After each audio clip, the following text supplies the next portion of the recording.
रामू और उसका वफादार गधा। एक राजस्थान की लोककथा ये कहानी है राजस्थान के एक छोटे से गांव रामपुर की। उसी गांव में एक सीधा सादा लकड़हारा रामू अपने वफादार गधे के साथ रहता था। रामू और उसका गधा केवल साथी थे, बल्कि एक दूसरे के बिना अधूरे थे। रामू जो भी कमाता उसमें से दोनों मिल बांट कर खाते। उनकी जिंदगी साधारण थी, लेकिन उसमें सच्ची दोस्ती और संतोष था। लेकिन एक दिन रामू का गधा बहुत बीमार पड़ गया। वह पहले जैसा काम नहीं कर सकता था। रामू ने प्यार से उससे कहा, मेरे दोस्त, तुम अब बहुत थक चुके हो, कुछ दिन आराम करो, मैं अकेले ही जंगल जाकर लकड़ियां काट लाऊंगा। मगर गधा अपने मालिक रामू को यूं अकेले काम करते नहीं देख सकता था। उसने जिद पकड़ ली और रामू के साथ चल पड़ा। दोनों जंगल पहुंचे, जहां उन्होंने दिन भर मेहनत करके लकड़ियां काटी। रामू ने सारी लकड़ियां अपने गधे की पीठ पर लादी और दोनों मंडी की ओर चल पड़े। रास्ता लंबा था और गधा पहले से ही बीमार, लेकिन फिर भी वह रुक रुक कर चलता रहा, क्योंकि वह जानता था कि रामू की उम्मीद उसी पर टिकी है। जब वे मंडी पहुंचे तो रामू ने लकड़ियों को बेचने की कोशिश की, पर देर हो चुकी थी। कोई खरीदार नहीं मिला। तभी दूर से एक अमीर जमींदार उन्हें देख रहा था। वह सोचने लगा, यह लकड़हारा तो गरीब है, क्यों ना इसे मूर्ख बनाकर इसका फायदा उठाऊं। वह रामू के पास आया और बोला, मुझे लकड़ियों की जरूरत है, क्या तुम अपनी लकड़ियां मुझे बेचोगे? रामू ने खुशी से कहा, हाँ मालिक, आप खरीदेंगे तो मेरा बहुत भला होगा। 4 चांदी के सिक्के दे दीजिए, सारी लकड़ियां आपकी। जमींदार मुस्कुराया और बोला, ठीक है, मेरे साथ मेरी हवेली तक चलो, वहीं सौदा होगा। रामू और उसका गधा जमींदार की हवेली की ओर चल पड़े। रास्ता लंबा था और अब गधे की हालत और भी खराब हो गई थी। किसी तरह वे हवेली पहुंचे। रामू लकड़ियां उतारने लगा, लेकिन तभी जमींदार चिल्लाया, अबे ओ, तू लकड़ियां क्यों उतार रहा है? सौदा तो गधे का हुआ था। रामू हैरान रह गया। उसने कहा, मालिक, मैंने तो लकड़ियां बेची हैं, अपना गधा नहीं।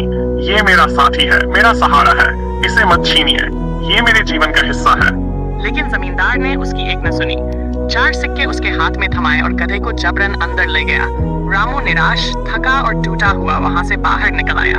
उसका दिल भारी था, आंखें नम थीं। वह पैदल ही अपने घर की ओर चल पड़ा। कुछ दूर चलने के बाद एक पेड़ के नीचे वह बैठ गया, थका हारा, अकेला। तभी पेड़ के पास कुछ हलचल हुई। रामू चौंका। उसने ध्यान से देखा और थक हारकर रामू एक घने पेड़ के नीचे बैठ गया। तभी उसे पास के झाड़ियों में कुछ हलचल सुनाई दी। जब वह पास गया तो देखा एक भेड़िया एक नन्हे खरगोश को खाने ही वाला था। रामू ललकारता है, ए भेड़िया, इस मासूम खरगोश को छोड़ दे, वरना अंजाम बुरा होगा। भेड़िया हंसता है और गुर्राता, दूर हट जा लकड़हारे, पहले से खाऊंगा फिर तुझे। रामू को गुस्सा आ गया।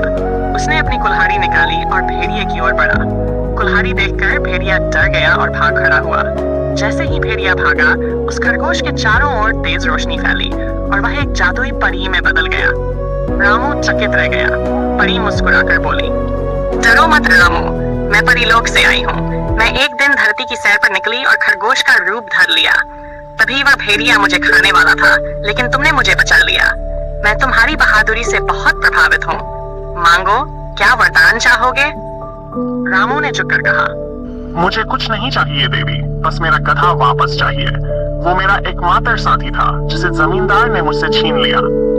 परी ने एक चमकदार मुस्कान के साथ अपना हाथ हिलाया और बोली, रामू, मैं तुम्हें एक जादुई गधा देती हूँ।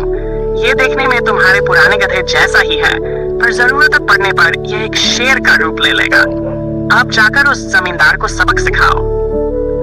रामू ने धन्यवाद कहा और जादुई गधे को लेकर जमींदार की हवेली की ओर निकल पड़ा। जैसे ही जमींदार ने रामू को देखा, वह ठहाका लगाते हुए बोला, हाँ, ये फिर एक और गधा ले आया। लगता है भगवान मेरी झोली भरना चाहता है। रामू शांत खड़ा रहा और बोला, मालिक, ये गधा आपका ही तो है, देख लीजिए जरा पास आकर। जैसे ही जमींदार पास आया, गधा जोर से चिंगारा और पल भर में एक डरावने शेर में बदल गया। शेर की गरज से जमींदार की टांगें कांपने लगी। वह जमीन पर गिर गया और गिड़गिड़ाने लगा। माफ कर दो, मैं बहुत बड़ा पापी हूँ, मुझे माफ कर दो।